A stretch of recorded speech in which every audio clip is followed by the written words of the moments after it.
한번 새해 복 많이 받으시기를 주님의 이름으로 축복합니다. 오늘 2013년 첫 주일 예배를 드리는데, 지나간 세월 동안 임마누엘로 우리와 함께 하시고 또 에벤네셀로 우리의 길을 여기까지 도우신 하나님의 은혜를 하나님 앞에 감사하는 저와 여러분들 되시기를 바랍니다. 그리고 오늘 첫 주일인데, 이제 저와 우리 큰빛교회 성도들이 함께 하나님께서 주신 말씀에 귀를 기울여서 우리의 삶에 적용해서 말씀을 실천에 꼭 옮기는 여러분 되시기를 축복합니다. 우리가 말씀을 조 목사님이 하는 말씀인데 이래도 저렇지면 안 돼요. 하나님께서 조 목사님을 통해서 말씀하시는 것이다, 이렇게 받으셔야 되고, 이 말씀을 하나님의 말씀으로 받아서 실천해야 우리에게 복이 되고 은혜가 되고 그 말씀이 능력이 되는 줄로 믿습니다. 창세기 19장에 보면요, 롯이 딸들과 그 사이들에게 여호와께서 이 성을 멸하실 터이니 너희는 이곳을 떠나라 그랬습니다. 그때 딸들과 사이들이요, 반응이 어땠는지 아세요? 이때 사이들이 장인의 말을 농담으로 여겼더라. 소돔과 고모라 성이 지금 멸망한다고, 불이 내린다고 하는데 농담으로 여겼어요. 그 결과로 어떻게 됐습니까? 소돔과 고모라 성이 불로 멸망을 받을 때에 함께 최후를 맞을 수밖에 없습니다. 중요한 것은 그들이 왜 화를 자초했나는 거죠. 그들은 여호와의 말씀을 무시했습니다. 여러분, 우리의 영의 귀와 영의 눈이 닫히면 들어야 될 소리를 못 듣습니다. 봐야 될 것을 보지 못합니다. 봐도 흘려보내게 되고 들어도 흘려버립니다. 그래서 하나님께로부터 외면을 받게 돼요. 하나님의 말씀을 우리가 흘려버리면 우리가 하나님께로부터 외면을 받게 된다니까. 하나님 주시는 복과는 거리가 멀어지게 됩니다. 사랑하는 성도 여러분, 올해는 특별히 강단에서 흘러나오는 소리에 민감하시기를 주님의 이름으로 축복합니다. 그냥 농담처럼 가벼이 듣지 마시고, 이 말씀이 생명의 말씀이요, 이 말씀이 하나님께로부터 주시는, 나에게 들려주시는 생명의 말씀이다, 이렇게 들으셔야 됩니다. 그러므로 이 예배의 한 시간을 통해서 하나님께로부터 산제사를 드려야 돼요. 내가 온전한 내 마음과 정성을 드리고 주님께서 말씀하시는 그 말씀이 내 삶에 받아져서 내가 축복의 통로가 돼야 돼요. 우리가 축복의 통로라는 이야기를 많이 합니다. 그리고 찬양도 그래 합니다. 근데 축복의 통로라는 뭐예요? 통로예요, 통로. 열린 거예요. 내가 하나님께로부터 은혜를 받고 말씀을 받았으면 내가 통로가 돼가지고 다른 사람에게, 믿지 않는 사람에게, 이웃에게 복을 줘야 돼요. 구원을 줘야 돼요. 이게 내가 통로가 돼요. 여러분 통로가 되셨습니까? 예. 말씀의 통로가 되어야 되고, 은혜의 통로가 되어야 되고, 구원의 통로가 되어야 되고, 복의 통로가 되어야 될 줄로 믿습니다. 여러분 올 한 해 꼭 그렇게 되시기를 주님의 이름으로 축복합니다. 예. 말만 통로가 아니고 나를 통해서 이런 역사가 일어나야 된단 말이죠. 그래서 맹목적으로 그냥 몰려다니지 마시고 자신의 어떤 느낌과 판단으로 행동하는 기분파처럼, 돌변파처럼 그렇게 되지 말고 말씀을 중심으로 해서 정상적인 신앙생활로 하나님 앞에 쓰임을 받고, 그리고 하나님의 복을 받아 누리는 저와 여러분 되시기를 주님의 이름으로 축복합니다. 계산하지 말고요, 따지지도 말고요, 뭐 보험에 따지지도 말고 묻지도 말고 그러네. 이순재 씨 나와가지고. 여러분 하나님의 말씀에 따지고 묻고 할 게 뭐 있어요? 하나님의 말씀이 말씀인데 하나님의 말씀은 절대적으로 받아야지. 이게 뭐 좋으냐 나쁘냐 싫으냐 온전하냐 이거 따지가 되겠어요 지금? 예? 아브라함이 이삭을 바치라고 했는데 그 살아가는 100세에 얻은 아들 바치라고 그러는데 그거 뭐 따지고 묻고 했어요? 그냥 순종하는 거예요. 하나님 말씀에는. 그러니까 복이 돼요. 그게 증명이 되고 증거가 돼요. 하나님께서 시험하셨다고 그랬어요. 예? 솔로몬이 1,000번제를 내렸는데 도대체 돈이 얼마냐? 이거 어떻게 하냐? 이거 따졌으면 못 드리잖아요. 오벳에돔이 갈데없는 벗개를 모셨는데 이걸 모시면 어떻게 될까? 이거 안 따지고 안 물었어요. 그냥 모셨어요. 그냥 모시게 됩니까? 아침 저녁으로 번제 드려야죠. 예? 얼마나 거기에 돈과 정성과 모든 게 쏟아집니까? 그걸 석 달을 모시니까 하나님 앞에 복이 되었다 그랬잖아요. 그러니까 나 자신이 은혜 받고 복을 받고 그리고 내가 축복의 통로가 되어지려면 우리가 이런 것을 각오해야 돼. 천대까지 은혜를 누리려면 우리가 하나님의 말씀 앞에서 살아야 된다는 말이죠.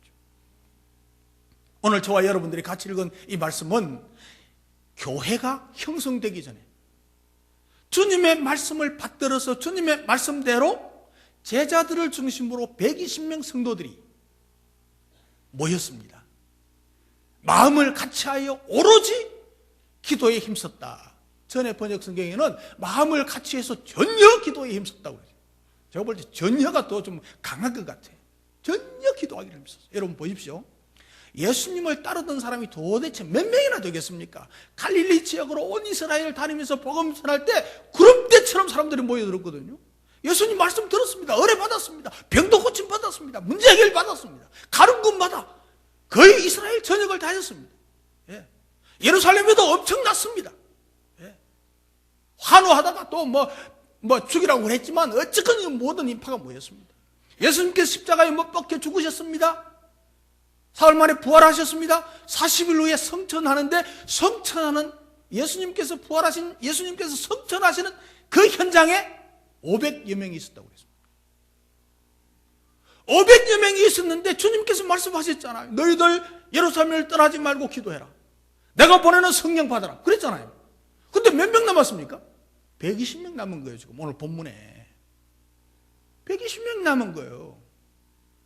이 사람들이 예수님의 말씀을 듣고 그것을 실천하면서 모여서 마음을 같이 해서 오로지 전혀 기도하기를 힘썼다는 것이죠. 여러분, 교회가 시작이 될 때 기도로부터 시작이 되었다는 사실을 기억하셔야 합니다.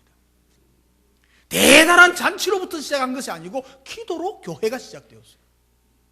그래서 교회를 세우기 위해서 사역을 나선 사도 바울은 가는 곳마다 기도 처소를 먼저 찾았습니다. 가는 곳마다 기도하고 복음을 전해서 교회를 세우셨습니다. 그 이유는 모든 일의 시작이 기도이기 때문입니다. 여러분, 신앙생활을 하는 가운데서 여러분의 삶은 신앙생활은 어디에서부터 출발합니까? 여러분들의 신앙생활의 출발이 어디에서부터입니까? 기도입니까? 아니면 기도 없이도 살아갈 수 있다고 생각을 하시면서 그거 기도는 좀 제껴놓고 있습니까? 우리는 기도해야 합니다. 기도 없이는 되는 일이 없다고 확신해야 됩니다. 그게 신앙인입니다. 하나님을 믿는 사람은 살아계신 하나님, 복의 근원 되신 하나님, 우리의 인생의 생사화복을 주관하시는 하나님을 믿는다면 그 하나님께 기도로부터 출발이 신앙생활입니다. 이거 제껴놓으면 신앙생활이 아닙니다. 사람을 세울 때도 기도하고 일을 할 때도 기도합니다. 우리 교회가 기도하는 교회, 기도에 힘쓰는 교회가 되시기를 주님의 이름으로 축복합니다. 특별히 올해 이제 시작부터 먼저 하나님의 백성이라고 하면은 무엇보다도 가장 중요한 것이 기도 생활이다. 꼭 기억해야 돼요. 기도는 영혼의 호흡과도 같습니다. 호흡이 멈춰버리면 모든 것이 끝나버립니다. 여러분 건강전도사로 황수관 박사 지난 주일에 돌아가셨대. 그 건강하다가 갑자기 호흡이 멈췄어. 왜 죽었는고 했더니 호흡이 멈춰가지고 죽었어. 숨 못 쉬니까 하죠. 여러분, 우리가 신앙생활에 영혼의 호흡인 기도가 멈추면 신앙생활 끝난 거예요. 그건 신앙생활 아니에요. 그냥 교회 다니는 거지. 그냥 예배 참여하는 거지 신앙생활이 아니라니까. 그래서 우리의 모든 삶이 기도로부터 출발해야 합니다. 그래서 기도로 마무리가 돼요. 예수님께서도 공생애를 시작하시기 전에 기도로 시작했습니다. 40일 금식 기도로 시작했잖아요. 하나님은 살아있는 사람과 대화하기를 원하십니다. 호흡이 있는 사람과 대화하기를 원하십니다. 호흡이 끊친, 호흡이 없는, 이미 영혼이 죽은 사람하고는 하나님이 대화하기를 원하지 않으세요. 그래서 기도하지 않는 사람에게는 하나님이 역사하지 않는다는 사실을 아셔야 돼요. 하나님이 역사할 텀이 없어. 이미 죽었는데 호흡이 안 되는데 그거 어떻게 합니까? 하나님도 안 돼. 하나님도 안 돼. 이제 우리는 우리의 삶의 기도가 정착되기 위해서 필요한 것이 무엇인가를 살펴볼 텐데, 이 시간 말씀의 은혜를 기대하시기를 바랍니다. 기도는 어떻게 하는가? 우리가 기도하는 신앙생활을 살아야 되는데, 기도를 어떻게 하는가? 기도는 분명하게 그리고 끈질기게 해야 합니다. 자, 옆 사람 보고 분명하고 끈질기게 기도하십시다.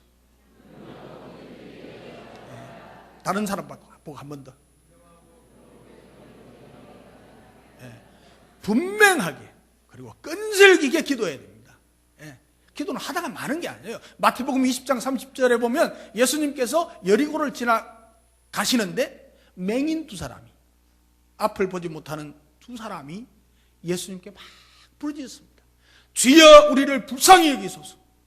다윗의 자손이여 우리를 불쌍히 여기소서. 막 부르짖습니다. 그러니까 사람들이 꾸짖으면서 잠잠해, 이 병신들아. 우리 어릴 때 그랬잖아요. 지금은 그런 말 안 쓰지만. 예를 들면 그렇다면 잠잠해, 시끄럽다, 이 병신들아. 그리고 막 하니까 아랑곳하지 아니하고 계속 나사렛 예수여 주여 다윗의 자손이여 불쌍히 여기십시오. 막 외치니까 예수님이 딱 멈췄어요. 딱 멈추니까 예수님께서 그들을 보고 물었습니다. 너희에게 무엇을 해주기를 원하느냐? 자, 여러분 보십시오. 이건요, 삼척 동자라도 알지요. 아니, 앞을 못 보는 사람들이 예수님께 불쌍히 여겨 주십시오 하고 구했는데 뭘 원하겠어요? 여러분 모르겠어요? 감 안 잡혀요? 이거는 어린아이들도 다 알아요. 예수님은 더 잘 알아요. 그런데 왜 굳이 예수님께서 그들에게 다시 질문해요? 뭐 해주기 원하냐? 뭐 예수님이 바보입니까? 예? 뻔한 대답 나올 거 다 알고 있어요. 그런데도 물었단 말이죠. 그들의 필요가 무엇인지 몰라서 물은 게 아닙니다. 오히려 예수님께서는 더 분명하고 확실하게 그들의 필요를 알고 계셨습니다. 여러분, 우리가 이 대목에서 얻을 수 있는 키포인트가 뭐냐? 기도는 구체적이고 분명하게 해야 된다. 아무리 뻔한 거라도 분명히 기도로 표현해야 된다. 그래서 예수님 앞에 그들이 뭐라고 그럽니까? 우리가 눈뜨기를 원합니다. 너무 뻔한 대답 아닙니까?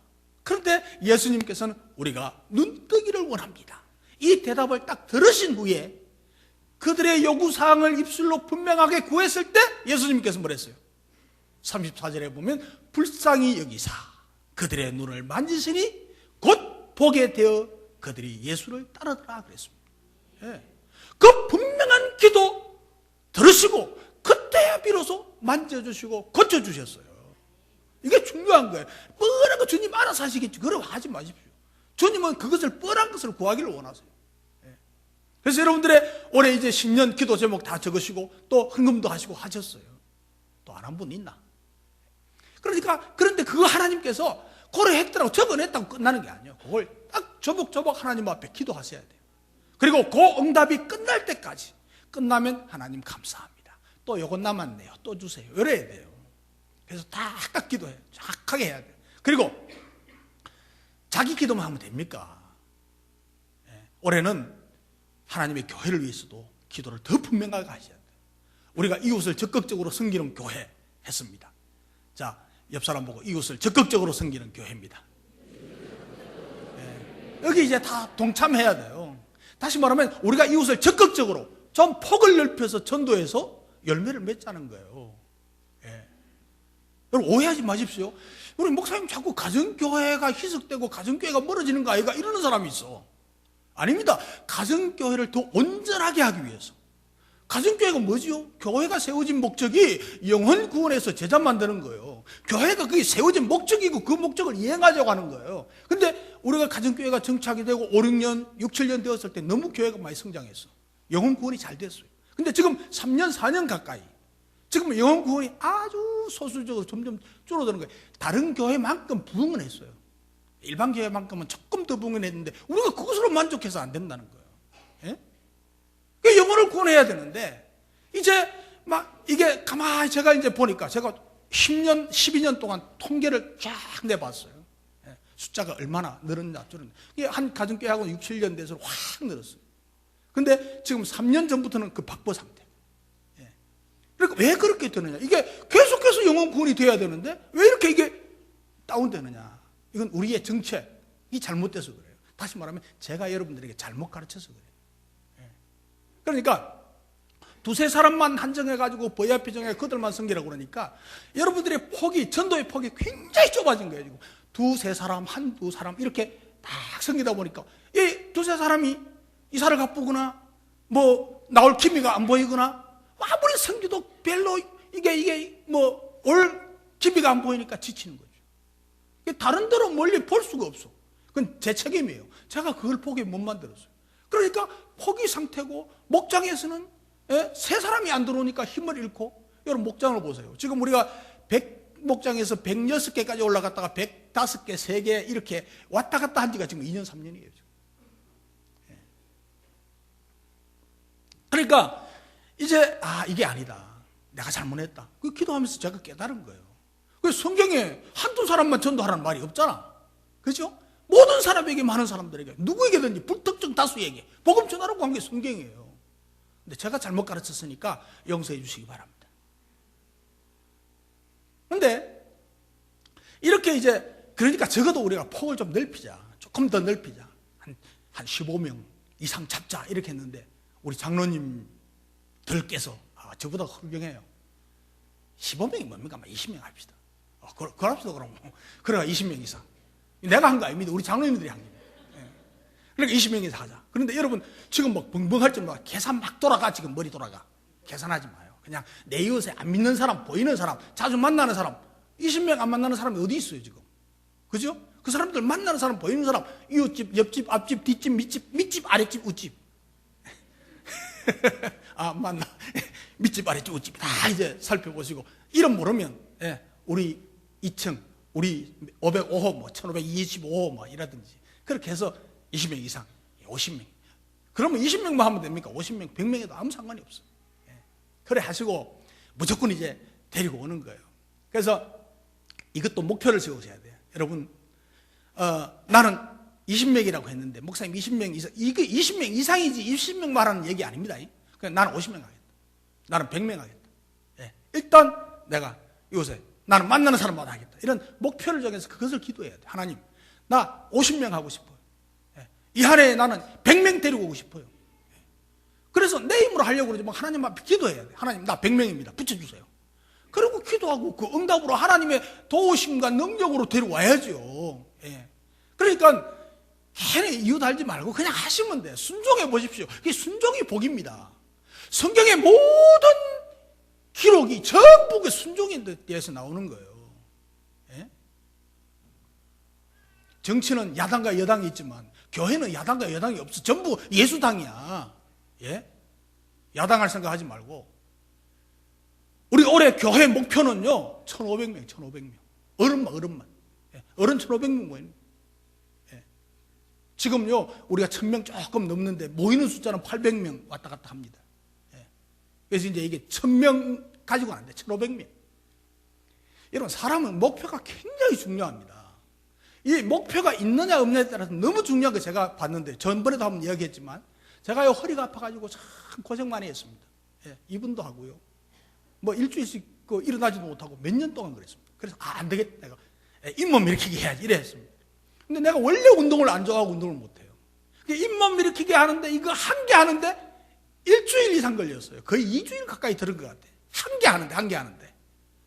한 개 하고 나니까 되네 이런 거야. 2개 해야 되겠다. 그래서 2개 했어요. 그러다가 또 힘쓰니까 10개가 되는 거예요. 10개가 되니까 오기가 생겨요. 100개 해야지. 그리고 100개 안 했습니까? 지금도 딱 하면 100개입니다. 근데 한꺼번에 100개는 못 합니다. 60개 딱 세워서 60개 딱 하고 한 30초 정도 딱 쉬었다가 40개 딱 해서 100개 채웁니다. 근데 이게요, 이거 100개 안 하고 그냥 오늘은 되는 대로 해야지 하고 하면요, 한 40개 하면 막 힘들어 못 합니다. 50개 못 채웁니다. 그래 끝나더라고요. 제가 헬스를 하려고 지금 허리 굉장히 건강합니다. 하루 종일 막 서울 갔다가 내려와도 끄떡도 없습니다. 지금 운전하고. 그래서 이제 헬스를 하는데 헬스하면 기계마다 가는데요. 이 역기 같은 거 있잖아요. 제가요 힘 셉니다. 35kg짜리 들고 15개, 20개 합니다. 안 놀래네. 네. 그러니까 이게 어떤 딱 목표 가지고 오늘은 그래 이 기계마다 다 내 목표가 있어요. 이거 조금 심하게 해야 운동이 되잖아요. 그래서 20개, 15개 이렇게 딱 목표 적고 하면 이제 그거 억지로 해냅니다. 힘쓰고 해내는데 오늘은 막 좀 되는 대로 해야지. 그러면요 20개 하던 거요 10개 하면요 1개점이 옵니다. 예, 나중에 12개도 못 합니다. 이게 희한하대요. 이게 사람이에요. 그러니까 우리가 어떤 사람은요 목표를 가지고 나가면 얼마든지 할 수 있어요. 여러분 지금 나 전도 못해 그러니까 아예 생각도 안 하니까 안 되는 거예요. 예, 목표 딱 정해버려요. 오늘 딱 정해버려요.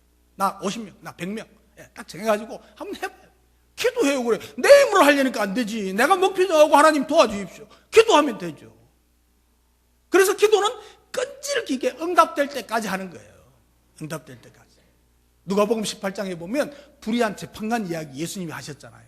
그건 이야기예요. 예수님이 하신 이야기인데 이 불의한 재판관은 하나님을 두려워하지도 않고 사람도 무시하는 교만한 재판관이었어요. 이런 재판관에게 한 과부가 찾아갑니다. 그는 당연히 그 과부의 말을 무시하죠. 예. 그런데 워낙 과부가 매일 와서 끈질기게 졸라대니까 나중에 귀찮아서 법정에서 그걸 다루고 그 소원을 들어줍니다. 여러분 교만한 재판관과 졸라대는 과부. 예. 결국은 과부가 그 목적을 달성합니다. 왜 그렇습니까? 예수님께서 왜 이야기를 합니까? 부패한 관리라도 부패한 재판관이라도 끈질기게 부탁하니까 외면하지 못해서 들어주는데 예수님께서 하나님께서 우리의 끈질긴 인간의 기도를 들어주지 않겠느냐는 거예요. 예. 우리가 끈질기게 목표를 가지고 기도하면 하나님 들어주신다는 거예요. 제가 우리 큰빛교회를 개척하면서요 내가 10년 만에 1000명을 모으게 해주십시오 기도했어요. 그런데 10년 만에 1000명은 안 되고 한 20년 가까이 돼서 이제 1000명이 채워진 거죠. 아이들까지 하면. 그래서 공원교회를 이루어 주십시오 했는데 제가요 그 기도를 이 예배당 짓고 나서 멈췄어요. 이거 내가 이제 나한테는 한계인가 보다. 뭐 이거 이상 더 또 해가 되겠네 이런 생각이 들어서 당분간 끊었어요. 그런데 작년에 이거 계속 기도하는데 이것도 하나님께서 하시면 이루어지지. 그래서 그 기도 하고 있습니다 지금. 내가 하다가 포기하는 거 이건 안 맞다 싶어가지고 하고 있습니다. 여러분 이 기도 다 들어주시잖아요. 여러분 제가요 여러분 1000명을 모실 만한 그런 인재가 안 됩니다. 제가 실력도 없고 성격도 안 되고 인격도 안 되고 안 됩니다. 예. 맞죠? 그런데 이거 하나님께서 이렇게 솔솔 채워주시는 거예요. 올해는 이제 1,500명 목표하게 만드시고 앞으로 3,000명, 5,000명 될 줄로 믿습니다. 돼야 돼요. 왜냐하면 우리가 성경적인 교회로 세워지고 우리가 영혼구원에서 제단 만드는 이 일을 계속하면 되게 돼 있어요. 이것은 또한 인내의 보상이기도 하죠. 계속해서 인내하면서 기도하는 거죠. 사랑하는 성도 여러분, 올해 우리가 하는 기도의 모든 소원이 작심삼일이 아니고 용두삼이가 아니고 끝까지 끈질기게 기도해서 다 응답받는 여러분 되시기를 주님의 이름으로 축복합니다. 내 개인의 기도, 교회의 기도, 전도의 기도까지 다 응답되시기를 축복합니다. 그런데 이 기도를 이렇게 하려면 기도의 시간과 장소를 정해야 됩니다. 이게 중요합니다. 자, 옆 사람 보고 기도의 장소와 시간과 장소를 정합시다. 멀리 갈 필요 없어요. 오늘 설교 듣고 기도할 때 정해버려야 돼요. 자, 여러분 보십시오. 사도행전 3장에 베드로와 요한이 제9시 기도 시간에 성전을 향해 갔습니다. 성전을 향해 가는 발걸음 뭐하러 갔죠? 기도 시간이니까 기도 시간을 정해놓고 장소를 정해놓고 성전으로 갔다는 거예요. 그 성전 앞에서 안전병이 만나가지고 안전병이를 일으키는 능력을 행했어요. 시간을 정해놓고 기도하면 능력이 나타난다는 사실을 믿으시기 바랍니다. 안전병이를 일으키는 능력이 있는 거예요. 우리는 이 말씀을 우리의 현실 생활에서 접목해야 될 필요가 있습니다. 우리는 각 개인마다 말이죠. 여러분 각 개인마다 직업이 다르고 취향이 다르고 야간하는 사람도 있고 생활 방식도 다르고, 밤새도록 뭐 일하거나 공부하거나 해도 아침은 못 일어나는 사람이 있어요. 체질이 있고 성향이 다 다양합니다. 현대는 더 그렇습니다. 다 다양합니다. 그래서 기도할 수 있는 시간이 모두가 같은 시간일 수가 없습니다. 저 그거 인정합니다. 없습니다. 내가 정말 편안한 시간, 내가 정말 환경에 구애받지 않아도 내가 기도할 수 있는 시간, 여러분 모두 다 있습니다. 누구에게나 있습니다. 어떤 환경에도 구애받지 않아도 되는 시간, 여러분 개인적으로 있습니다. 그것을 정해야 됩니다. 시간을 정해야 됩니다. 내가 몇 시에 기도할까? 아침에 할 건가? 저녁에 할 건가? 점심 때 할 건가? 나름대로 정해야 됩니다. 그래서 하나님과의 교통의 시간을 가지는 것이 중요한 것이죠. 그리고 장소도 정해야 되죠. 우리 교회는요, 기도 시간이 참 많습니다. 모든 분들이 다 기도할 수 있도록 기도 시간, 여러분 주보에 보시면 새벽 기도회 하지 않고 새벽 기도, 저녁 기도 이래 놨습니다. 왜냐하면 기도회 하니까 기도회 시간, 설교 시간에 안 일어나고 못 일어나고 참석 안 하면 안 와버리는 거예요. 그래서 설교 뭐 새벽에 설교 못 들어도 괜찮아. 찬양 안 해도 괜찮아. 혼자 찬양하면 되죠. 회 나와서 기도하는 게 목적이지 기도회 설교 듣는 게 목적이 아니에요. 그래서 5시에 하면 이제 간단히 찬양하고 설교하고 그리고 기도하는데 아침 8시까지 계속 경음악 켜놓고 기도할 분위기 만들어 놨어요. 7시에 일어나도 오시면 돼요. 그리고 아침 먹고 10시에 오셔도 돼요. 은은하게 불도 켜놓고 경음악도 켜놓고 저녁 기도 또 8시부터 11시까지 또 경음악 다 켜놔. 저쪽에 복지관 1층. 뭐 가기 어렵지도 않아. 누구든지 와서 특별한 모임이 없으면 다 언제든지 기도할 수 있는 기도 장소가 너무 잘 돼 있어요. 언제든지 오시라니까. 그래서 데살로니가전서 5장 17절에 보면 쉬지 말고 기도하라고 그랬죠. 그래서 기도는 우리가 호흡하고 있는 동안에는 계속돼야 됩니다. 그리고 주님을 만나는 나만의 특별한 약속의 장소가 있어야 돼요. 그래서 기도는 교회에서 하는 게 제일 좋습니다. 제일 좋은 건 새벽 기도가 제일 좋습니다. 그러나 모두 다 나올 수 있는 건 아니잖아요. 마태복음 6장 6절에 보면 주님께서 너는 기도할 때에 네 골방에 들어가서 문을 닫고 은밀한 중에 계신 하나님께 기도해라. 그러면 은밀한 중에 보시는 내 하나님께서 갚으시리라. 우리가 은밀하게 기도해. 소문 안 내도 돼. 은밀하게 기도하면 은밀하게 주님께서 응답해 주세요. 새벽 기도 안 빠지고 나오면서 내 기도한다고 자랑하면서 말씀 부르는 사람들이 있어. 그건 기도하는 사람이 아니야. 그건. 가정에 기도의 공간이 여러분 있습니까? 여러분 가정에 기도의 공간이 있으면 좋아요. 그런데 부유하지 않은 사람은 그게 힘들죠. 그런데 없으시다면요, 새해에 새롭게 기도 공간을 마련해 보십시오. 교회에 올 수 있는 사람 오시고 교회에 올 수 없는 사람은 기도 공간 마루에 하든지 아니면 침대 밑에 하든지 정하세요. 그리고 기도 공간이 있어도 그 가서 기도가 잘 안 되는 사람이 있어. 그죠? 결심만 하고 작정을 했는데 기도 공간이 기도 골방이 있는데 그거 가니까 기도가 잘 안 되는 거야. 교회 오니까 기도가 잘 돼. 그럼 교회 오십시오. 그러시면 돼요. 그건 하나님만 아시는 거예요. 그래서 다니엘서 6장 10절에 보면 다니엘은 그 살벌한 철통 경비구역과도 같은 포로 생활 가운데서도 기도했고 총리가 되어서도 반대파들이 죽이려고 하는데 자기 집에 말에 난 그의 방에서 기도방에서 예루살렘을 향해서 하루에 3번씩 무릎 꿇고 소리내서 기도를 했습니다. 그러니까 붙잡혀 갔죠. 여러분 신앙생활은 환경을 핑계해서는 안 됩니다. 내가 바빠서 힘들어서 그거 안 통합니다. 그게 안 됩니다. 그래서 집에 마련된 방이나 어디나 내 기도 장소에 가서 기도하는 것입니다. 그래서 신앙생활 환경을 핑계로 대지 말고 다니엘은 말이죠. 그래서 성전도 아닌 자기 집에서 지속적으로 하나님과의 만남을 유지했기 때문에 사자굴에도 담대히 들어갈 수 있었잖아요. 그리고 그 사자굴에서도 그 굶주린 사자 앞에 머리털 하나도 상하지 않고 유유하게 걸어 나올 수 있게 된 것이죠. 하나님과의 깊은 엄밀한 만남을 원하시는, 하나님께서 원하세요.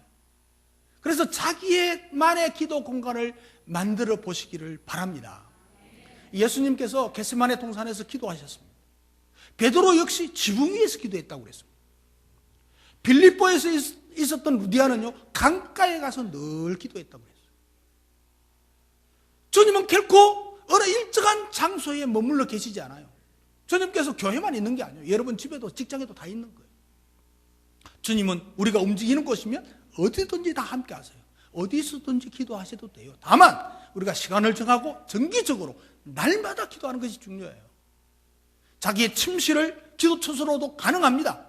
기도실이 없어도 어디서든지 자기가 기도에 집중할 수 있는 곳이면 좋습니다. 전에 우리 가정교회 시작하기 전에 제자훈련 때에 어떤 집사님이 그랬어요. 기도 어디서 합니까? 그러니까 중공업에 다니면서 점심시간에 한대요. 점심시간에 어디서 해요? 그러니까 화장실에 가서 한대요. 점심시간 땡 되면 화장실에 가서 다른 사람 가기 전에 딱 자리 차지해가지고 앉아가지고 기도하는 거예요. 그리고 줄 서는 시간에 기도하고, 그리고 줄 다 서고 다 먹고 나면 나와서 이제 식사하고, 또 밖에서 빨리 마치게 되면 빨리 가서 밥 먹고 가서 그 나머지 시간 기도하고. 얼마나 좋은 방법이에요. 화장실이면 어때요? 아무 상관이 없어요. 그래서 여러분, 자기만의 기도 시간을 가지고 기도실을 만드는 게 중요해요. 저는요, 목양실 뒷방 서재실 기도실로 삼고 있습니다. 그래서 지금 2시간 이상 기도합니다. 바로 저 제일 뒷자리 바로 위에가 제 그 서재실입니다. 제일 뒷자리 바로 위에. 그러니까 기도가 너무너무 잘 돼요. 제가 그때 기도 처소를 딱 마련하고 나서 제가 하나님을 진짜 만나고 응답받고 이야기하고 있어요. 제가 예배당에 나가면요, 이게 사람들의 눈치가 보이는 거라. 이때 사람들이 보통 목사님 어떻게 기도하고 있을까? 들어가면서 보고 나오면서 보고, 그게 막 관심이 있으니까 이게 신경이 쓰이는 거예요. 제가요 새벽 기도를 30년을 인도 안 했습니까? 그래서 지금 기도의 재미를 한껏 누리고 있습니다. 그리고 더 여러분 요즘 설교가 좀 확신 안 있습니까? 이게 이 기도 덕분에요. 하나님이 이런 확신과 은혜를 주세요. 응답받고 하는 거예요 지금. 그래서 제가 새벽 기도를 30년 이상 인도했는데 이 눈치가 보였었는데 지금은 그 눈치 볼 필요가 없어요. 그리고 제가 5, 6년 전부터 이제 부목사들에게 수요일까지 이렇게 맡겼잖아요. 그래 이제 조 목사님 뭐 하노? 뭐 놀고 있나? 뭐 이런 사람이 또 있는 것 같아. 참나.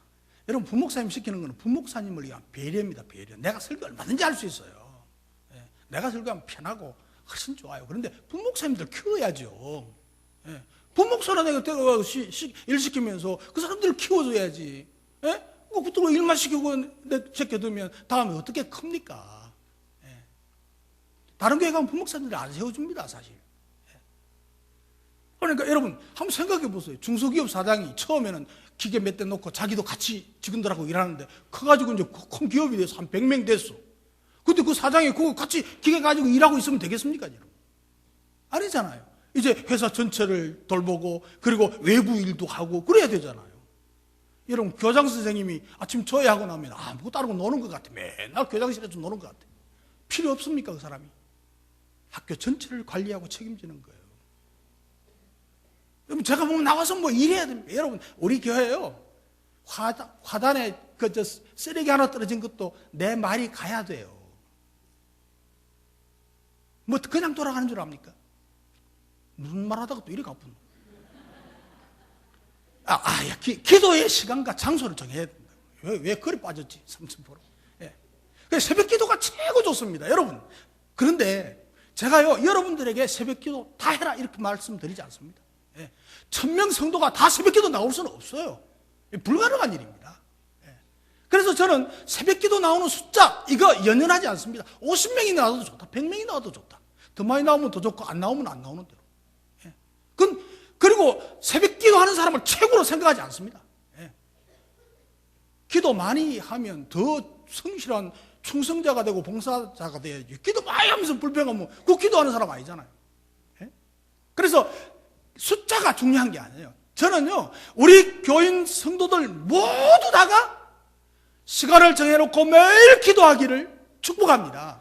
예, 그게 목적이에요. 그게 목적이에요. 자신의 기도 시간을 정하고 자신이 정한 그 기도 장소에 정기적으로 기도하는 게 중요해요. 근데 제가 이렇게 강조해도 안 하는 것 같아. 예? 그냥 핑계대고 안 하는 거고 얼마 하다가 안 하는 것 같아. 여러분 올해는 첫 주간에 서운하고 작심하고 계속할 수 있기를 바랍니다. 예, 여러분 골방이든지 침대든지 어디서든지 약속한 시간, 내가 몇 시에 어느 곳에서 얼마간 정도는 기도하겠다. 안 빠지고 매일 하겠다. 이게 필요하다고 이게. 예. 여러분 이 새해 첫 주일 예배 시간에 하나님께서 우리에게 바른 기도의 생활을 요구하고 있습니다. 이것은 성도에게 있어서 가장 기본적인 의무이자 삶의 밑거름이 되는 것입니다. 신앙생활을 정상적으로 하느냐 안 하느냐에 달린 것입니다. 기도 없는 신앙생활은요 마치 모래성을 쌓는 것처럼 헛된 신앙입니다. 죽은 신앙과도 같은 것입니다. 우리에게 이 새해 첫 주간에 첫 주일 첫 말씀으로 주셨음을 명심하고 이 말씀 가슴에 담을 뿐만 아니고 꼭 실천하기를 주님의 이름으로 축복합니다. 저는 말씀 서두에 롯의 사이들이 여호와의 말씀을 농담으로 여겨서 멸망을 면치 못했다고 말씀을 드렸습니다. 하나님의 말씀을 농담으로 여기지 마시고 정말 하나님의 말씀을 하나님의 말씀으로 귀하게 여기면서 심령 깊이 새기고 기도를 실천으로 옮겨서 올 한 해 하나님과의 거리가 더욱더 밀착되는 여러분 되시기를 주님의 이름으로 축복합니다. 이젠 이 기도의 시간과 장소와 기도하는 것은요 여러분 선택이 아닙니다. 할 것인가 말 것인가가 아닙니다. 이건 결정해야 될 일입니다. 결정해야 될 일. 신앙의 결단으로 하나님과 동행하시는 여러분 되시기를 주님의 이름으로 축복합니다. 그래서 능력자 승리자가 되시기를 주님의 이름으로 축복합니다. 기도에 힘쓰는 신앙생활 저와 여러분들이 함께 하십시다. 기도하겠습니다.